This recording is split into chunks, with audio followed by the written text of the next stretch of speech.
que tengamos una concepción bíblica de todas estas cosas que van ocurriendo en el mundo y también lo que es la enfermedad. Porque la Escritura, el Evangelio es para todos los tiempos, no es para veces. Frente a todas estas crisis, una vez se pregunta, bueno, ¿y qué hacemos ahora? Bueno, lo mismo de siempre vamos a hacer. ¿Qué es lo mismo de siempre? Bueno, estudiemos entonces. Estudiemos. ¿Qué dice el Evangelio? ¿Qué dice la palabra del Señor referente a estos temas? La palabra que es inmutable. En primer lugar, dice que el ser humano no fue creado con enfermedad, fue creado en perfección. El ser humano no fue creado para estar enfermo ni para morir. Por eso la enfermedad y la muerte siempre es disruptiva. La enfermedad y la muerte entró por el pecado. Y de ahí en adelante, siempre en nuestra raza caída ha habido enfermedad y ha habido muerte. Es algo común a todos nosotros, aunque no es natural. ¿Entienden? Al no ser natural, al no haber sido creados para eso, siempre la enfermedad y la muerte como que nos remueven y ocurre todo lo que actualmente está ocurriendo. Ahora bien, a pesar de que la enfermedad es consecuencia del estado caído del ser humano, eso no significa que esté lejos o esté apartado de lo que es la soberanía de Dios y la autoridad de Dios sobre cada cosa que ocurre en el universo entero y más allá. La verdad es que nada se escapa del control de Dios. La Biblia dice que incluso los pelos que tenemos, cuando se caen, Dios sabe. Conmigo le cuesta porque se caen hartos, pero no le cuesta al Señor. El Señor, nada es difícil para Él. El Señor sabe todo. El Señor sabe perfectamente y conoce perfectamente cada virus que flota en este planeta. Él lo sabe. Él es absolutamente soberano, es omnisciente, es omnipresente, Él sabe todo. Por tanto, estas cosas no se le escapan, las pandemias no se le escapan, las enfermedades no se le escapan, no. Está todo bajo su soberanía y control. Y eso es algo que vemos en la Escritura.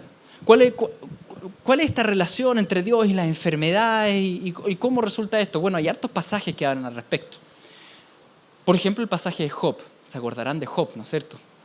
Dice que Jehová dijo a Satanás: ¿no has considerado a mi siervo Job, que no hay otro como él en la tierra, varón perfecto y recto, temeroso de Dios y apartado del mal, y que todavía retiene su integridad aun cuando tú me incitaste contra él para que lo arruinara sin causa?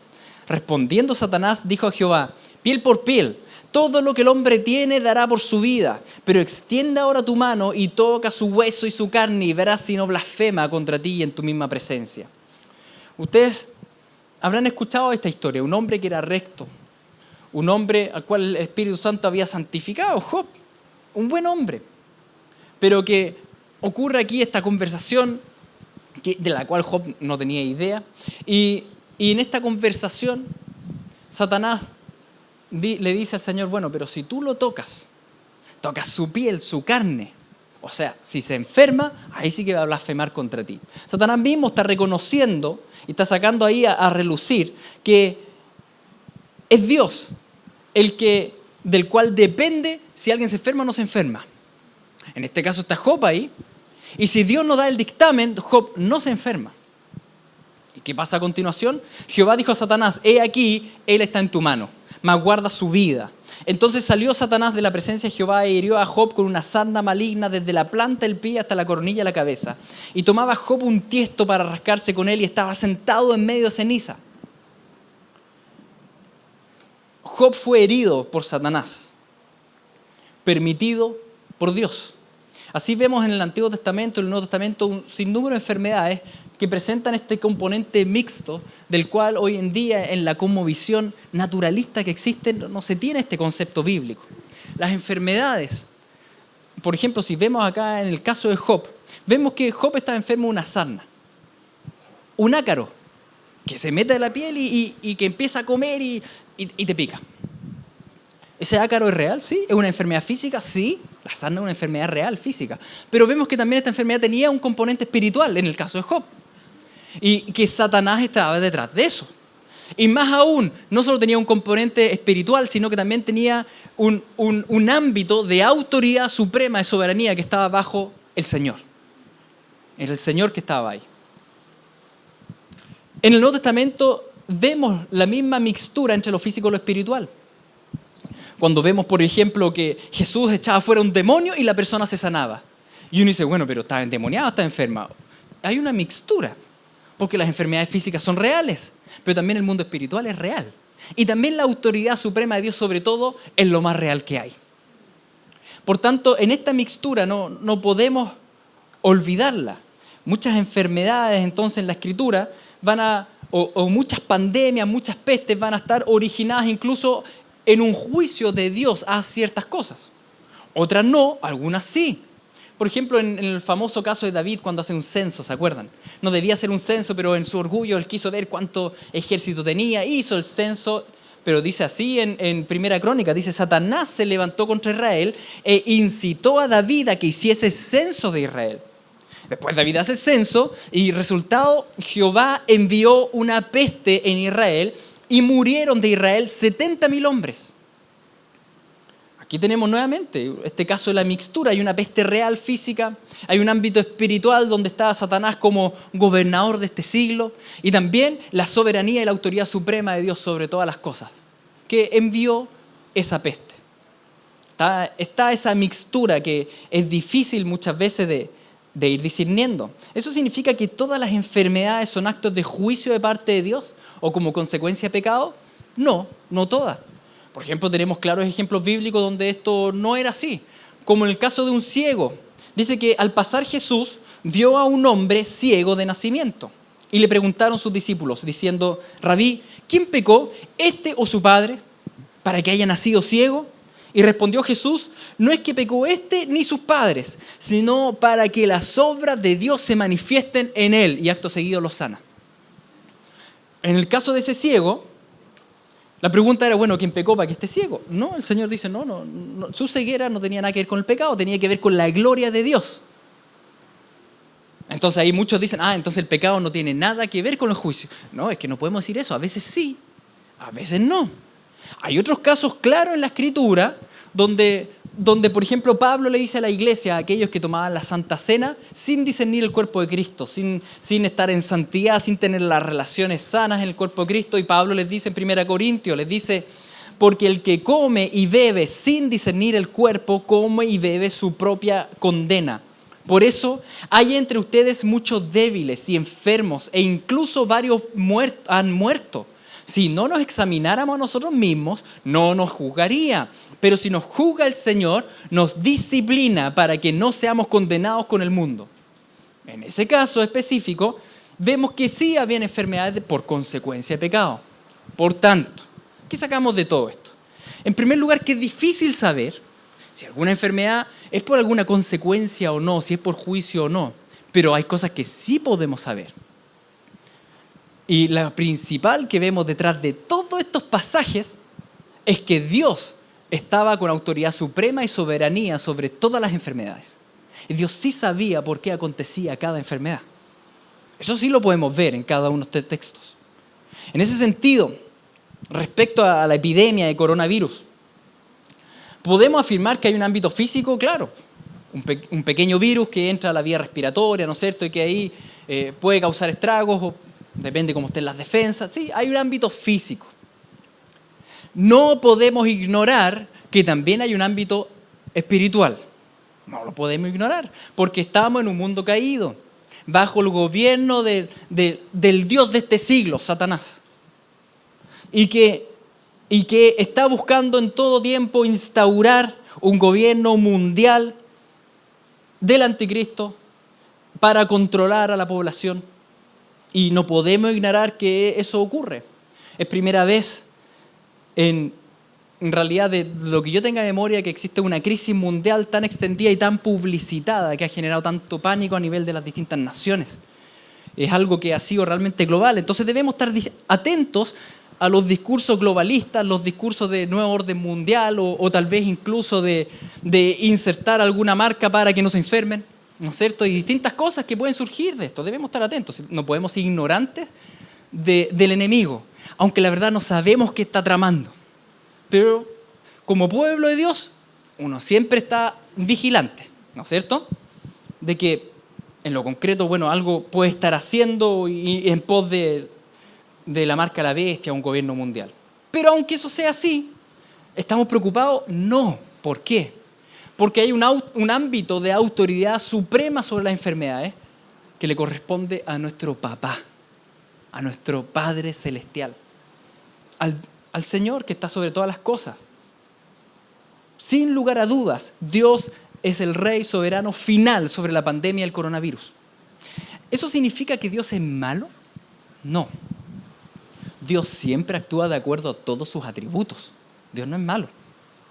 Dios es sabio, sí. ¿Es justo? Sí. ¿Es santo? Sí. ¿Es bondadoso? Sí. Por tanto, podemos afirmar con plena claridad que esta pandemia, aunque no la entendemos completamente ni cómo ni por qué, podemos afirmar que en esta pandemia Dios muestra misericordia, también muestra justicia, también muestra su santidad y también muestra bondad y también muestra sabiduría. Porque Dios no se niega a sí mismo, ni niega sus propios atributos. Confiamos en el Señor. Dios permitió que Job enfermara. ¿Por qué si Job era inocente? Fue para el bien de Job. Job conoció a Dios como nunca antes. Dios permitió que el pueblo sufriera peste. Sí, ¿por qué? Fue para el bien del pueblo, fue de arrepentimiento. Dios permitió que el hombre ciego sufriera esta ceguera. Fue para la gloria de Dios. Por tanto, todo lo que Dios permite en nuestras vidas es para bien. En lo concreto, cuando vemos esta pandemia y la observamos, no debemos olvidar que el Señor está sobre esta pandemia y que el Señor está expresando todos sus atributos siempre en todo lo que hace. Pero detengámonos un poco más en por qué Dios permite el sufrimiento en sus hijos. Vamos por esa pregunta, porque a veces uno dice, pero Señor, ¿por qué tú permites esto? ¿Por qué permites el sufrimiento en nosotros, los hijos de Dios? Hay muchos textos al respecto. Les voy a leer el de Romanos 5. Dice Pablo, nos gloriamos en las tribulaciones, sabiendo que la tribulación produce paciencia y la paciencia carácter aprobado y el carácter aprobado esperanza. Y la esperanza no será avergonzada porque el amor de Dios ha sido derramado en nuestros corazones por el Espíritu Santo que nos fue dado. Nos gloriamos en las tribulaciones. Pablo acá específicamente probablemente no está hablando de enfermedad, pero está hablando de sufrimiento. Por tanto, me atrevo a ponerlo en un paquete. Y él dice, mira, las tribulaciones produce paciencia y la paciencia un carácter aprobado y el carácter aprobado esperanza. Hay una secuencia de eventos que el Espíritu Santo va haciendo en nosotros en medio de las tribulaciones, en medio de los sufrimientos, que van más allá de lo que de repente nosotros logramos entender. No importando, pase lo que pase, el Señor va a obrar en bien para con sus hijos. Ahora, ¿cuál es ese bien? El máximo bien es, en primer lugar, conocerlo a Él más. Como pasó con Job, que lo perdió todo, pero fue de bien para él, porque conoció más a Dios. Ese es el máximo bien. En segundo lugar, para santificación de su pueblo, para hacernos más parecidos a Cristo, para producir un carácter conforme al de Cristo. Entonces, si para eso el Señor dice, ¿sabes qué? La verdad es que el coronavirus le va a hacer bien para esto. Él va a permitir que nos contagiemos. ¿Me entiendes? Porque en su orden de prioridades está el conocerlo más a Él y que el carácter de Cristo sea forjado en nosotros. Y si para eso quiere ocupar un coronavirus, lo va a hacer. El Señor en ese sentido es soberano y debemos confiar en Él. Y que lo que Él busca hacer en nosotros siempre es para crecimiento, para conocerlo más, para hacernos más parecidos a Cristo. En otras palabras, en última instancia, decide Dios quién se va a contagiar y quién no se va a contagiar de los que estamos acá. En última instancia lo decide Él. Podemos tomar las medidas higiénicas que sean y es necesario tomarlo. ¿Por qué? Porque queremos ser responsables y amar al prójimo. Pero aunque tome todas las medidas, puede ser que es un virus flotó y de forma milagrosa me llegó igual, porque Dios quiso. Como también puede ser que irresponsablemente sea muy cochino y no estoy ni ahí con ninguna medida y no me enferme nada. Y uno diga, ¿pero qué onda? Bueno, porque en última instancia es Dios el que decide sobre tu vida. ¿Sí? Entonces, confiamos en Él. Hacemos las cosas como hay que hacerlas, pero confiamos en Él. Confiamos en Él, en que Él sabe lo que será mejor para mi vida, aunque eso implique un poco de sufrimiento, o harto sufrimiento, como a Job. Pero si eso me va a llevar a conocer más al Señor y a tener un carácter más aprobado, amén, Señor, démosle nomás. ¿A dónde hay corona?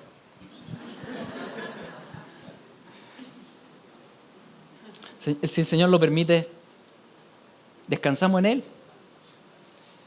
No permitas que el temor y el pánico se aniden en tu mente, porque estamos en medio, insertos en medio de una generación que no tiene esperanza. Entonces obviamente hay temor y hay pánico. ¿Y qué pasa? ¿Y si me llega a mí? ¿Y si me enfermo? No permitas que el temor y el pánico se aniden en ti. No lo permitas. No es del Señor. No permitas que se anide en ti. ¿Qué hacer frente a esos pensamientos? Porque vienen los pensamientos ansiosos. Hacer lo que siempre hacemos, queridos. Lee la palabra y medita en la palabra. Piensa en la palabra. Después medita, piensa en los atributos de Dios. El Señor es sabio, Él sabe lo que está haciendo. El Señor es bueno y Él todo lo va a ocupar para bien, para mí, que soy su hijo. El Señor es justo y su justicia está expresada en la pandemia. El Señor es soberano, Él gobierna sobre todo. Recuerda los atributos de Dios, descansa en Él. Lo otro que siempre sugerimos y que te sugiero una vez más, no converses contigo mismo porque eres pésima compañía para ti mismo. Porque cuando empieza en tu mente a conversar contigo y todo, nunca nos tiramos para arriba, nos tiramos solo para abajo. Entonces, eres una mala influencia para ti mismo. No converses contigo. Por eso Pablo dice, ora en todo tiempo, mejor conversa con el Señor. Porque si te sientas a reflexionar, esa reflexión no te va a llevar al reino de los cielos. Así como, voy a terminar bien. No. Conversa con el Señor. Eso sí, el Señor es buena compañía. Hay que orar en todo tiempo. Orar en todo tiempo. Lo otro, adora al Señor, alábalo durante el día. Canta. Si de repente estás muy afligido, mucha ansiedad, escuchaste mucha radio, mucha tele, ponte a cantar. Amigos, el Evangelio es el mismo para todos los tiempos, las disciplinas espirituales son las mismas, lee la palabra, medita en la palabra, ora, adora, predica el Evangelio. Pon mucho ojo con cómo estás alimentando en este tiempo tu mente. Mucho ojo respecto a eso, porque es necesario que, claro, de vez en cuando uno puede informarse en la prensa, sí, pero no todo el día, no es necesario todo el día, ¿para qué te vas a torturar? Aparte que la prensa no entiende el ámbito físico con el ámbito espiritual y con el ámbito de la autoridad de Dios. Entonces solo te van a decir lo físico. Vas a estar todo el día bombardeado. No conviene. Alimentémonos espiritualmente como debe ser. Con el Señor. Si vas a escuchar cosas, escucha alabanzas, prédicas, Biblia, vitaminas espirituales, ¿me entiendes? Entonces, ¿por qué el Señor permite el sufrimiento de sus hijos? Para conocerlo más y para perfeccionamiento de nuestro carácter. ¿Y por qué el Señor permite el sufrimiento en los que no son sus hijos, en los inconversos? Porque lo permitirá. En Amós leemos lo siguiente. El Señor le dice ahí al pueblo, os retuve la lluvia 3 meses antes de la siega, y de 2 o 3 pueblos iban a otro para beber agua, y no se saciaban. Pero no os volvisteis a mí, dice Jehová. Os herí con tizón, con añublo, y la langosta devoró vuestros huertos y vuestras viñas y vuestras higueras y vuestros olivares, pero no os volvisteis a mí, dice Jehová. Os envié la peste que envié sobre los egipcios. Maté a espada a vuestros jóvenes, junto con lo mejor de vuestra caballería, pero no os volvisteis a mí, dice Jehová. Este texto es fuerte, pero nos explica hartas cosas. Vemos acá, por ejemplo, representado en este texto, hambrunas, pestes, guerras, y Dios se responsabiliza de todo eso. Él no escapa de la responsabilidad. Él dice, yo lo hice. Claro, él tiene la autoridad suprema. Él es soberano sobre eso. Él no se quita la responsabilidad del Señor. Pero nos muestra también el objetivo. Él dice, ustedes no se volvieron a mí. Cada una de esas cosas, ¿para qué eran? Para que el pueblo se volviera a Dios. Dios permite sufrimiento porque Él bota los ídolos de las generaciones, la comodidad de la generación.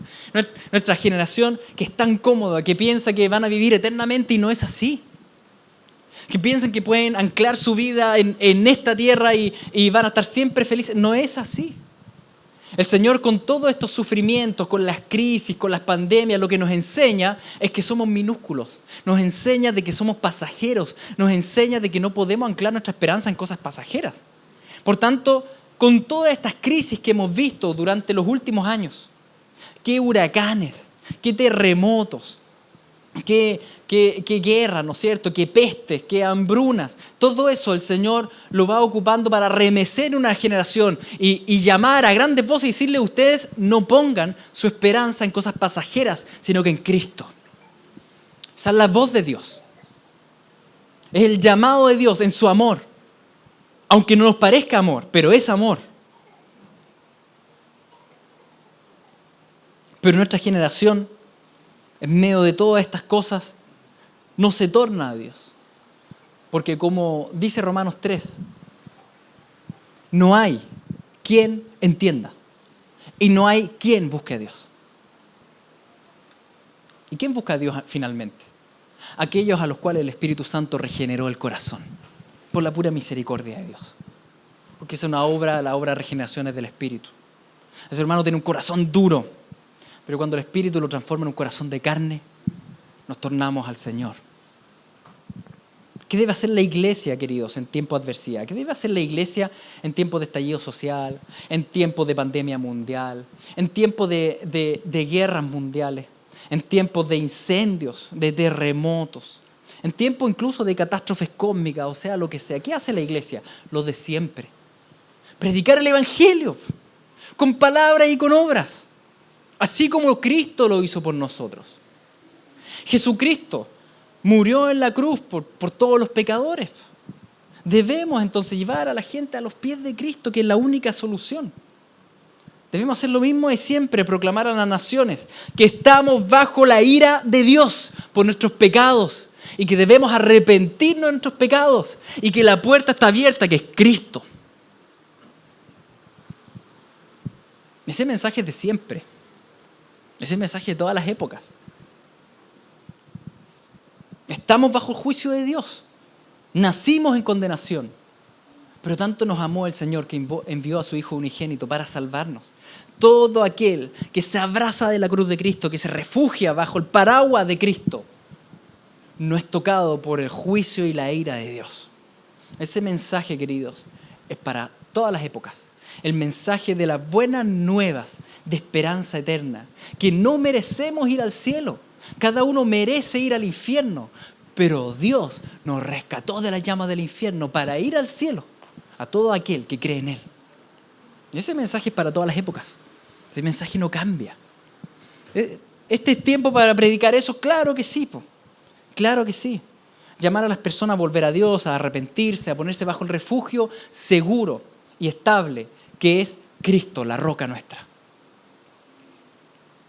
¿Qué debemos hacer en épocas de pandemia, de coronavirus? Predicar a Cristo, queridos. Y entender lo que Dios está haciendo. No solo ver el ámbito físico. No, es que lo que pasa es que ocurre tanta catástrofe por el calentamiento global.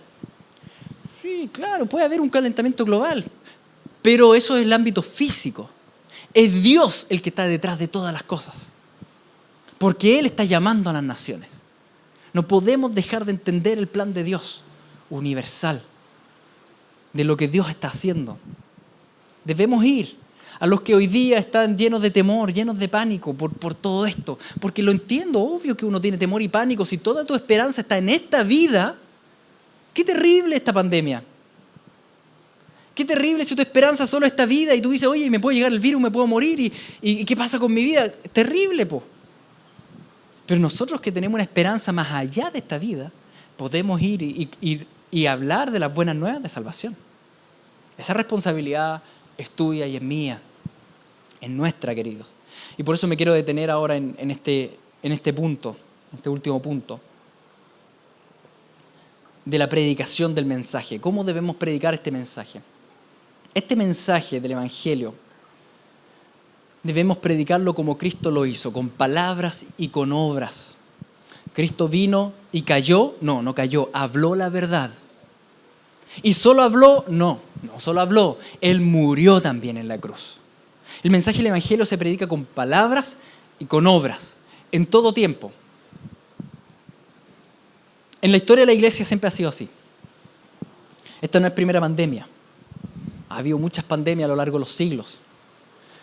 Pandemias terribles porque hace 70, 80 años atrás no habían antibióticos. Moría mucha gente. Hacia el segundo siglo de nuestra era, por ahí por el 160 después de Cristo, en épocas del emperador Marco Aurelio, la iglesia estaba siendo duramente perseguida. En esa época ocurrió una pandemia en Roma que fue terrible. Murió 1/3 de la ciudad. 1/3. Imagínense la cantidad de muertos que había. ¿Qué hicieron los paganos para salvarse? Los paganos lo que empezaron a hacer es que si un familiar se enfermaba, un vecino, un amigo, lo tiraban a la calle. Se encerraron, se aislaron y muchos salieron escapando y se fueron al Medio Oriente, como el famoso médico Galeno.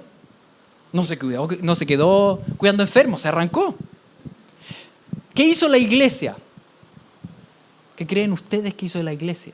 La iglesia cuidó de los enfermos, cuidó de los que estaban tirados en las calles y cuidó de los vecinos y de los familiares, aún ellos mismos contagiándose y muriendo. Porque esa es la predicación del Evangelio, con palabras y con obras. Queridos, nosotros no seguimos los patrones del mundo, porque no le tenemos miedo a la muerte, no le tenemos miedo a la enfermedad y confiamos en la soberanía de Dios. ¿Qué hicieron los cristianos con la crisis? ¿Arrancaron? Claro que no, po. Hicieron lo que Cristo hizo. ¿Y qué hizo Jesús? Jesús, estando sentado en un trono de perfección, se paró y descendió a un mundo de enfermedad. En la época de Cristo, las enfermedades, como les decía, quemaban nomás porque no había antibióticos. Los leprosos, que hoy en día hay antibióticos para los leprosos, es un tratamiento largo, pero hay antibióticos. En esa época los leprosos eran excluidos de la sociedad, absolutamente. No podían estar cerca, tenían que estar fuera, vivían en cuevas, nadie los tocaba porque de alguna forma quedaba claro que era una transmisión por contacto. ¿Qué hizo Jesús? Vino a él un leproso y rogándole e hincado la rodilla le dijo: si quieres, puedes limpiarme. Este leproso se inclina ante Cristo. ¿Y qué hace Jesús? Y Jesús, teniendo misericordia de él, extendió la mano y lo tocó. Esa es la parte más heavy del versículo, diría yo. Porque esa es la parte que un judío o alguien de la época no lograba entender. ¿Cómo que Jesús toca a un leproso? ¿Y si Jesús se contagia? Si la lepra es por contacto. Dice que extendió la mano y lo tocó. Y le dijo: quiero. Si quieres, dice, límpiame. Y Jesús dijo: quiero. Y lo tocó. Y así que él hubo hablado, al instante la lepra se fue de aquel y quedó limpio. Jesús tocó al leproso. Eso mismo Jesucristo lo hizo por ti y por mí. Más aún, es más aún el ejemplo de Cristo. Cristo lo que hizo, Él descendió al sepulcro de muerte para rescatarnos de nuestras enfermedades y llevarnos a la salud eterna. Pero para traernos salud, para traernos sanidad a todos nosotros, Él tomó nuestra enfermedad y cargó nuestras enfermedades en la cruz. Si Jesús hubiese dicho: bueno, no me quiero contagiar, me voy a autoaislar, tú y yo no somos salvos. Lo que Él hizo es descendió y murió por ti y por mí, por nuestras enfermedades. Queridos, si Jesucristo hizo eso por nosotros, nosotros debemos hacerlo por los demás. Nuestra carne va a querer arrancar y no ayudar al prójimo. Nuestra carne va a querer no contagiarse, obviamente. Pero ¿qué tal si Dios no quiere que arranques y que muestres su amor y el Evangelio cuidando a los enfermos? ¿Y qué tal si Dios desea mostrar su amor y su misericordia hacia los perdidos, pidiéndote a ti que vayas tal vez donde una vecina que está tirada y nadie quiere verla porque está contagiada, y tú le llevas comida? ¿Y qué tal si tienen algún familiar tirado que nadie quiere ver porque está contagiado, pero tú vas a ir a mostrar el amor de Cristo y vas a tocar al leproso? ¿Qué tal si el Señor quiere que en este tiempo alumbremos como nunca antes? Y que no seamos como los paganos que tienen miedo a la muerte, ¿no es cierto?, y se autoaíslan. como lo hicieron los paganos romanos, sino que como creyentes del segundo siglo estemos dispuestos a incluso contagiarnos con tal de mostrar el amor a Cristo. ¿Qué tal si eso significa ser embajadores de Cristo, queridos? Eso es algo que debemos orar. Tal vez escuchándome, ustedes digan, no, esto está complejo. Está complejo, está muy complejo. No es complejo, es imposible. Ser embajadores de Cristo es imposible. Por eso necesitamos del Señor para que Él haga la obra en nosotros. Vamos donde el Señor y le decimos, Señor, esto que está diciendo tu palabra aquí del ejemplo de Cristo, no, yo no puedo, Señor, pero hazlo tú en mí. Si tú quieres que realmente yo ayude a los enfermos, a los necesitados, a los contagiados de coronavirus, dame la fuerza y el amor para hacerlo y para representarte a ti. Señor, yo confío en ti, yo voy a tomar todas las medidas de higiene, pero si me enfermo, es tu voluntad. La acepto. Es que, ¿qué pasa si me muero? La respuesta del Evangelio es, ¿y qué si te mueres? ¿Acaso no crees en Cristo? No, que Pablo dijo que para mí el vivir es Cristo y el morir es ganancia. ¡Amén! Ya, pues ahora el amén, pues. Este es el momento del amén. Este es el momento, amada iglesia. Si nos contagiamos es por la voluntad soberana de Dios y si morimos por la voluntad soberana de Dios. Nuestra muerte no está determinada por una enfermedad. Por mucho que tú te protejas, hagas todo lo posible. Nuestra muerte no está determinada por una enfermedad, dice la Escritura. ¿Quién de ustedes, por mucho que se preocupe, puede añadir una sola hora al curso de su vida? La respuesta es nadie. ¿Por qué? Porque Dios tiene determinado el día de nuestra muerte. Puede ser que te estés cuidando, no me voy a contagiar de nada, estoy todo el día aislado, pero tengo que ir a comprar el pan, sale y te atropellan. ¿Quién sabe? No es por ser negativo, pero el día de la muerte lo tiene Dios escrito. Entonces uno confía en Él. Esto no tiene que ver con coronavirus o no coronavirus. Tal vez el Señor quiera que muera por coronavirus, pero eso está escrito desde la eternidad en Él. No depende de nosotros. Entonces uno confía en Él. Y mientras tanto, ¿qué hacemos? Seguimos haciendo el bien. En toda época hacemos el bien. En toda época predicamos el Evangelio con palabras y obras. No nos podemos añadir una hora más al curso de nuestra vida. Con esto no estoy diciendo que no sean higiénicos. ¿Me entienden o no? Seamos responsables. Pero nuestra confianza no está en nuestras medidas. Está en el Señor, que es distinto. Y recuerda, si viene pensamiento de temor, medita en la palabra, alaba al Señor, no converse contigo mismo, ora, alimenta tu espíritu, todo lo que usted ya sabe. Y quiero volver de esta manera a las recomendaciones iniciales de higiene que les di, pero ahora desde el punto de vista del corazón, no desde el punto de vista de lo externo. Podemos tomar todas esas medidas higiénicas, pero pecando en el corazón. Como también podemos tomar todas esas medidas higiénicas haciéndolo en santidad. ¿Me explico? Puedo no saludar a nadie, ¿no es cierto? Y lavarme las manos y cuando uno toser ahí en el pliegue del codo y hacer todas las medidas. Pero en mi corazón lo hago, 1, porque tengo miedo a contagiarme, 2, porque desprecio a los demás, porque me pueden contagiar, 3, porque no confío en la soberanía de Dios y ando todo el día asustado y finalmente hago todas esas cosas, pero en mi corazón estoy pecando. Entonces, ¿uno debe hacer esas cosas? Sí, pero con la motivación correcta. Y la motivación correcta es que, Señor, yo quiero glorificarte a ti y ser responsable y amar al prójimo. Entonces, yo me voy a lavar las manos y voy a tomar todas estas medidas higiénicas por amor al otro, porque yo podría tener el virus de manera asintomática y no quiero contagiar al otro. ¿Me entienden? Que es una perspectiva bien distinta.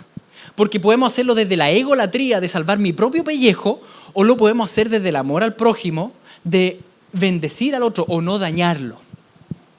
Son dos perspectivas distintas y que en lo concreto la acción externa es la misma, pero el corazón no es el mismo.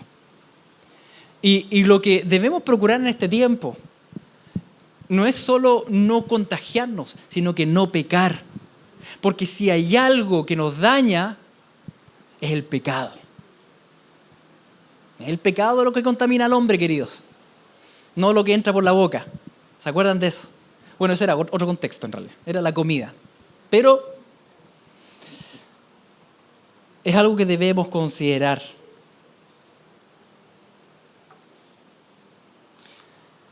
Amigos, querida iglesia, estamos ante un gran desafío nacional y mundial y nuestra labor es alumbrar la luz de Cristo.